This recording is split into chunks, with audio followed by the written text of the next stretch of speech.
Big crowd today, 1,465. That's a record. Give yourself a round of applause for that. What a city, what a crowd. And I still have a lump in my throat when I say it. 2015. It still sounds so futuristic to me, like I should have arrived today on a hoverboard or a jetpack and arrived from the rooftop. So let's figure out where we are in 2015. Where is Oklahoma City as we begin this new year? Well, we're doing pretty well, even without jetpacks. If you judge a city by the quality of life for its citizens, we've come a long way. We have more high-paying jobs than ever before. And if you're into having fun, and I hope you are, there is more to do after work than ever before. And thanks to all of our efforts across the city, our neighborhoods are getting stronger. And of course, you have seen the construction, the lifeblood of a community, more hotels and restaurants to be sure. But we also are building more churches, more parks, and more schools. We have a lot to talk about today. We also have members of the City Council here today, and I know many of them are here, so what I would ask you to do, if you would please stand as I call your name. These are 8 individuals who have given generously of their time and expertise, and as I call your name, if you would stand and we can draw some positive attention, and then we'll give a round of applause at the end. The first is James Greiner in Ward 1, Ed Shadid, Ward 2, Larry McAtee, Ward 3, Pete White, Ward 4, David Greenwell, Ward 5, Meg Salyer, Ward 6, John Pettis, Ward 7, and Pat Ryan, Ward 8. And as the council remains standing, I want to go a little bit further and acknowledge Pat Ryan. 8 years ago, Councilman Ryan retired from OG&E, lost his mind, and ran for city council. And since then, he has served with distinction for the last 8 years. He has decided not to run for re-election this spring, so we at City Hall are losing a true gentleman, one of the smartest and hardest working council representatives that we've ever had. So let's show Pat our appreciation in a round of approval. I know many of you in the audience are new to our city. Some of you are longtime residents. You have seen the improvements. You share my pride and enthusiasm. To each and every one of you who came today, welcome to the State of the City Address for 2015. Well, to start with, we are getting bigger. People are continuing to notice what a great city you have created, and they want to be a part of it. Let me give you some historical perspective. In 2000, we eclipsed 500,000 people living in the city limits for the very first time. Wasn't that long ago. Now we are well past 600,000. Let's take a look back historically again. In the 1910 census, we were the 87th most populated city in the United States. We had 64,000 people then. By 1980, we were the 31st largest city. And then interestingly, 30 years later, in the 2010 census, we were still the 31st largest city in the nation. But since then, in the last 5 years, we have passed Louisville, Milwaukee, Portland, and Las Vegas. We are now the 27th largest city in the country. We passed 4 cities in roughly a 3-year span. Yes, I think that deserves a round of applause. Our metro region is now between 1.3 and 1.4 million people. There are between 1,000 and 2,000 people arriving every month in our metro. CNN reported we were one of the fastest growing cities in the country, documenting a 5% growth rate since 2010. So if it seems like it's getting more crowded, it is. We have more people moving to our city. We have more kids in our schools. We have more seniors retiring. We have more cars on the road. There's just more. Some of these changes are very positive. After a decade of concentrating resources and our attention on repopulating the inner city and especially attracting growth in our inner city school district. Growth is occurring. Again, some historical perspective. In the 1970s, our inner city school district enrollment topped out at around 75,000 kids. 3 decades later, it bottomed out at 37,000 kids. Today, we're back up again at 46,000. Now, what this means is the district can operate more efficiently. It means more money is available for teachers, and it means more money is available for new schools. And from a city planning perspective, rebuilding the population of the inner city is a success story. Maps and Maps for Kids have been incredible catalysts for the city's renaissance. And I think it's safe to say that perhaps no city in the country has come as far, as fast as Oklahoma City. The quality of our education, however, is all over the place. We have 24 public school districts serving kids that live inside of Oklahoma City's city limits. And what you're going to find there is some of the highest performing and some of the lowest performing schools in the state. The equity of our education is of great concern and attention. Now, we're not alone in this. Almost every major city in the country faces the same issues, and they're all trying to increase the number of kids that are involved in pre-kindergarten education. City after city lining up, asking the federal government for more funding for all-day pre-K. Well, I think it's interesting to note, we didn't wait.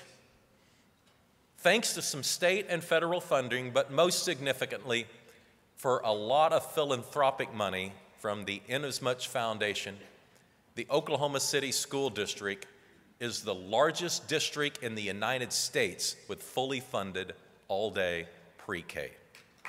That is a great investment in our city. Throughout the 24 school districts, several new schools opened this year, including John Rex Elementary School in downtown Oklahoma City. This is the final new school to be funded with Maps for Kids money. And we all remember the critics who wondered, how are you going to fill a downtown grade school? Well, everyone should know it opened with a waiting list. Quality schools are mandatory if we're going to have the quality of life in Oklahoma City that we deserve and our kids deserve. Now let's shift gears and turn our attention to crime, where for 2 consecutive years now, we have made incredible progress. Last year, I reported to you that crime had decreased significantly from the previous year. And today, I have even better news to report. Crime has dropped dramatically once again. Our police department tracks and publishes crime statistics on the internet website in 8 major categories. Crime has dropped in all 8 categories. Now, we all know that crime statistics can be misleading. It can be frustrating making sense of the numbers. And I was talking just a couple of years ago, I guess, about my frustrations with trying to figure out what to make of all the crime statistics, because some crimes go unreported. Some definitions of crime vary from one city to another, and it can make it difficult to compare. And I asked another large city mayor to help me with the process of trying to finish this out. And he said, there are 2 categories that you should look at. He said, check out your rate in murder and auto theft, because those are 2 categories that are generally easy to define and almost always reported. So I looked at the most recent statistics this past year against the previous year, and here they are. Murder rate is down 38%. Auto theft is down 14%. Overall, across all 8 categories, crime is down 14%. And keep in mind, these are raw numbers. You would think that as a city increases in population, the crime numbers would increase on a proportional basis. Our population is going up, and the amount of crime in our city is going down. So I think it's appropriate, yeah, go ahead and applaud, because this is not easy to do as dramatically as this city has performed. Let's spread the credit. First of all, I want to thank and commend our police chief, Bill City, and the men and the women of the Oklahoma City Police Department. And Chief City is here because that's where it starts.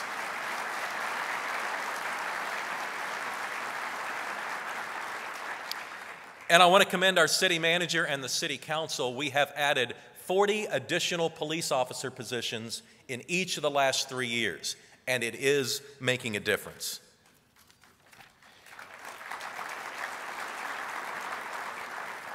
As longtime residents know, this city has a tradition of supporting public safety. Time and time again, the citizens of Oklahoma City have supported new officers, new and better equipment, the training that is necessary. And right now, we're looking into supplying our officers with body cameras. And as we move into this year's budgeting cycle, this needs to be a priority.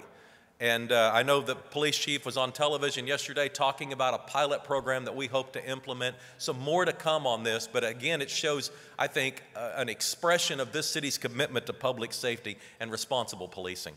We also, though, I think, have to acknowledge our neighborhood associations in our bout against crime. Georgie Rasco and Neighborhood Alliance is helping us spread the message that the absolute best way to combat crime in your neighborhood is for the neighbors to look after each other, to keep an open eye on the houses in the neighborhood. And if there's a problem, do something about it. Call the police if you suspect a crime is taking place. I also believe that we're doing a better job in addressing domestic violence. As a community, this has been a particular focus.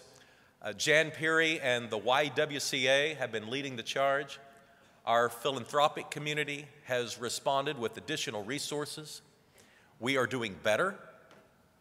We're not going to be able to keep our crime numbers down if we don't continue our focus on domestic violence. And so I am asking you, and I will beg you if necessary, we all have friends and neighbors that we care about. And if you are suspecting domestic violence in a situation familiar to you, you're probably right. You need to get involved. We have professionals that can help. And our particular approach to combating domestic violence is starting to attract national attention. Other cities are noticing and starting to adopt our policies, but we must continue our focus on domestic violence. I also want to acknowledge our fire chief, Keith Bryant. Keith is not only leading our fire department, but he has earned the respect of other firefighters across the country and is currently serving as the president of the International Association of Fire Chiefs. He's been with our department 32 years. He's been our chief since 2005, and Chief Bryant, we're very proud of you. Thank you.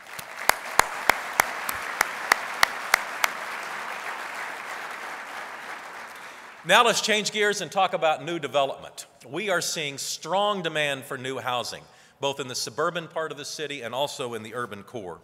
We're seeing tremendous interest in adding to our downtown skyline. Barring unforeseen events, it seems likely that 4, 5, maybe even 6 new high-rise buildings will be constructed on the west part of downtown in the next few years. These buildings are likely to have a variety of uses and different ideas about office space, residential and retail uses, all being a part of their plan. But there is a tremendous amount of construction that's already taking place in the city. Let's take a look at some of the projects. The GE Global Research Facility construction is underway. And let me add, because it's no coincidence that they're investing with this construction project, GE is going to be holding its annual shareholders meeting in Oklahoma City this spring. Obviously, GE believes in Oklahoma City's future, and they are anxious to bring some of the largest investors in General Electric to our city. And that should be an exciting news and validation of a lot of things that we've done. Also under construction, the Oklahoman is moving its corporate offices and editorial staff to downtown. It's going to be an eye-catching design that's going to add some energy to the intersection of Sheridan and Robinson. Up north, Topgolf and Cabela's are entering the market, construction taking place in the Chisholm Creek addition. Embassy Suites is soon going to be opening up, a large hotel in the Innovation District. The old library, the Carnegie Building, getting a facelift, a much-needed makeover that's going to add to our ever-growing housing needs downtown. And there's probably much construction going on in Bricktown as there's been at any time in the last 10 years. And these are some pictures of some of the construction that's going on, mostly around entertainment and housing and, of course, office supply. And OCU has moved its law school downtown. Over 100 years ago, an architect named Solomon Layton, that must be the OCU table over there, applauding for themselves.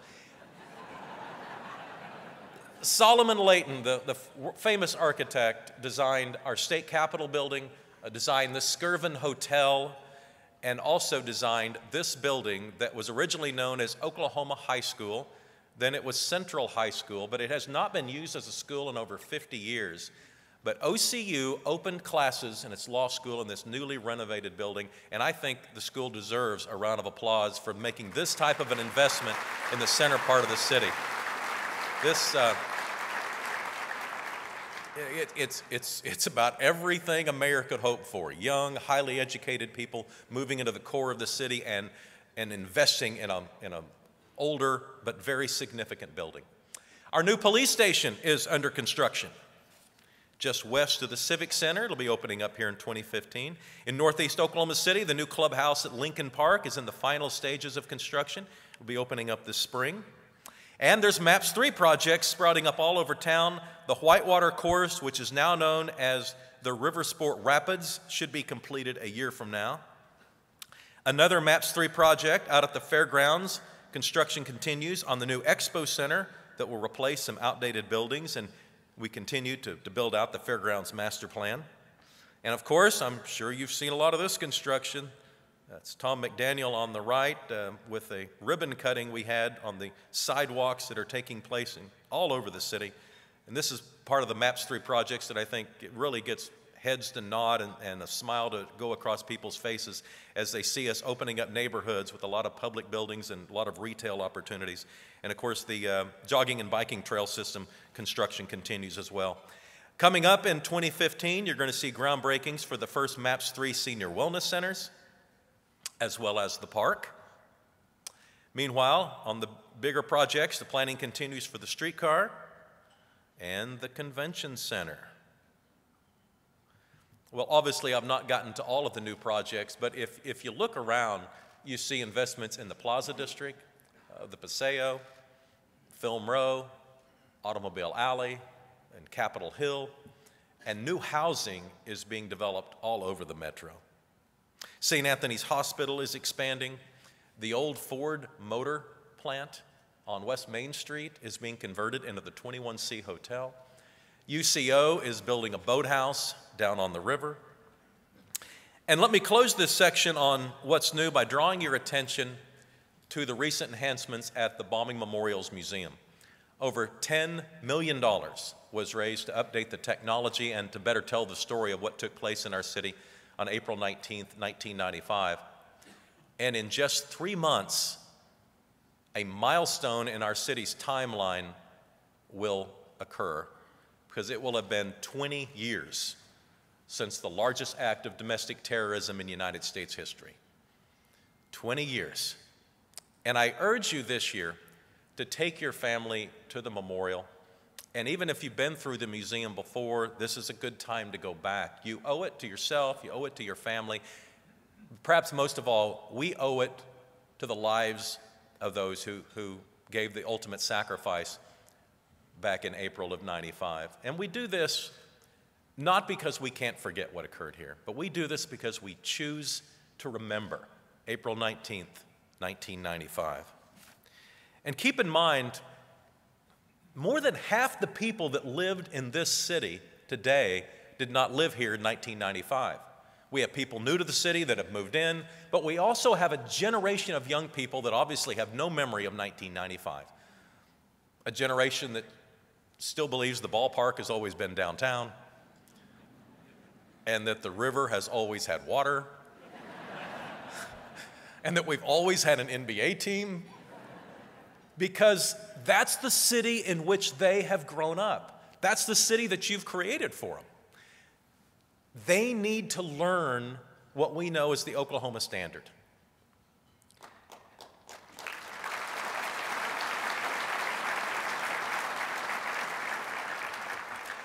Sam Presti, the general manager of the Thunder and a member of the board of directors at the Memorial Museum, has come up with an idea that I think we should all embrace. He believes that everyone living in the Oklahoma City metro in 2015 should participate in the 20th anniversary of the event. So during the month of April, with the bombing anniversary on our minds, he and the rest of the board are asking people in the metro to do one act of kindness, perform one act of service, and one act of honor. Imagine how powerful that can be when we do it as a community. And thank you all in advance for participating. Now let's take a look at some of the accolades our city has received in the last year. We'll start with Kiplinger. Kiplinger looked across the United States and rated the best place to start a business. The #1 place in America is Oklahoma City, and you should give yourself a round of applause for that.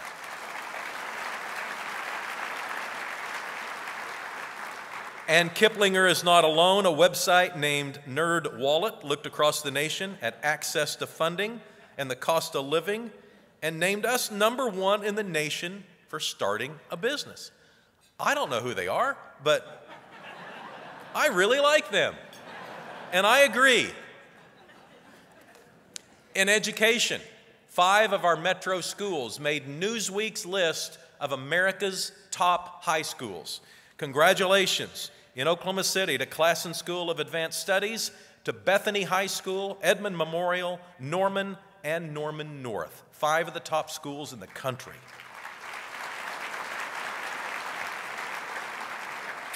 And after a young person graduates from college, it's pretty clear that Oklahoma City is a great place to start a career. According to Forbes, we ranked #2 as the best destination for college graduates. And Forbes magazine says it's not just the millennials who are moving here. They noted that workers aged 35 to 49 are also relocating to Oklahoma City in strong numbers.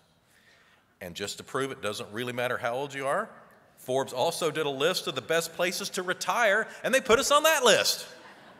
I got a feeling the entire publishing staff of Forbes is all about ready to move to Oklahoma City. So what are the numbers behind all this positive attention? Well, the Bureau of Economic Analysis looked at the data and compared us with other large cities. There are only 3 large cities in the United States that have had GDP growth of 3.5% or more in 3 consecutive years. We're one of them, one of only 3. We hear a lot about American jobs going overseas, and it appears that the energy revolution has helped us reverse that trend. Now, a lot of the manufacturing jobs that were outsourced by American companies 10 years ago are returning to the United States. And nowhere is that more evident than right here in Oklahoma. As a state, we are ranked #1 in the country for durable goods manufacturing growth. As for the quality of life, New Geography ranked the nation's cities on traffic congestion. Oklahoma City is the 7th least congested city in the country. Fast Company magazine surveyed workers across the nation and said employees in Oklahoma City were some of the most satisfied in the country. Forbes magazine looked at the cost of living in Oklahoma City, especially our housing prices, and said we're one of the nation's most affordable cities. But to me, the list that I guess I got the most enjoyment out of was the one David referred to earlier before lunch. Just a couple of months ago, National Geographic made a list of the top 20 places in the world to visit in 2015. And they had places like Corsica, Tunis, Jamaica, France, Taiwan, Switzerland, Argentina. There were only 4 places in the United States that made this list: the National Mall in Washington, D.C., San Francisco, Sea Islands, South Carolina, and the 4th was Oklahoma City. That is mind-boggling. So here we are in 2015 in a very enviable position. Clearly, few, if any, cities have come as far, as fast as we. We are a world-class city in the arts. We are a world-class city in the sports, and so many other elements that reflect on the quality of life. But a final note, as the editors of the National Geographic and other media outlets are starting to send people here, I hope our visitors will once again draw attention to our world-class zoo. And as you have probably heard, we have a new baby elephant. Yeah, she is so cute. Now, how many of you remember 3 years ago in the State of the City address when I showed you the actual video of the elephant's birth? Raise your hand if you remember that. How many of you are still scarred by that experience? How many of you have sought counseling? Well, close your eyes if you need to. This year we have another video of our baby elephant's arrival.